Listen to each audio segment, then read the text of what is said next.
بسم اللہ الرحمن الرحیم۔ السلام علیکم ورحمۃ اللہ وبرکاتہ۔ میرا نام مشال فاطمہ بنت محمد علی نقوی ہے۔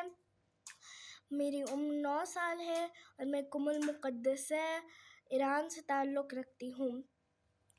جب یہودیوں نے رسول کا یہ اعلان سنا، انا مدینۃ العلم وعلی باب ہوا، تو یعنی رسول نے کہا کہ میں علم کا شہر ہوں اور علی اس کا در ہے، تو یہودی گئے امام علی سے پوچھنے کہ رسول کہتے ہیں کہ ان کی ایک حدیث ہے کہ میں علم کا شہر ہوں اور آپ اس کے در ہیں، تو آپ اس کو ثابت کرنے کے لیے ہمارے چند سوال کا جواب دیں، لیکن ہماری شرط یہ ہے کہ ہم توریت سے پوچھیں گے، آپ بھی توریت سے جواب دیے گا۔ امام علی نے یہودیوں کی شرط قبول کی اور پھر یہودیوں نے پوچھا، یا علی، ایسی کون سی چیز ہے جو خدا کے قریب نہیں ہے؟ تو امام علی بولے، ظلم ایسی چیز ہے جو خدا کے قریب نہیں ہے۔ پھر انہوں نے پوچھا، ایسی کون سی جگہ ہے جہاں خدا وجود رکھتا ہے؟ امام علی مسکرا کے فرمائے، اس کائنات کے ذرے ذرے میں خدا موجود ہے۔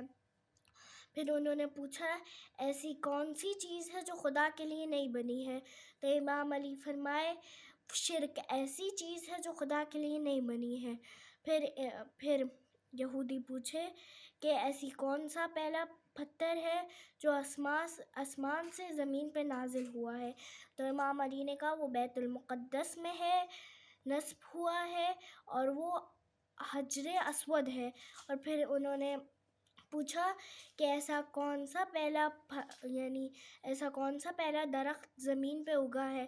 تو امام علی بولتے ہیں، وہ عجوہ کھجور کا درخت ہے جو آدم علیہ السلام آسمان سے بہشت سے زمین پہ لائے۔ ایسے ہی کر کے یہودیوں نے بہت سارے امام علی سے سوال پوچھے اور امام علی نے بہترین انداز سے اس کا سوال کا جواب دیا۔ آپ سب کو ولادت امام علی مبارک ہو۔ والسلام علیکم ورحمۃ اللہ وبرکاتہ۔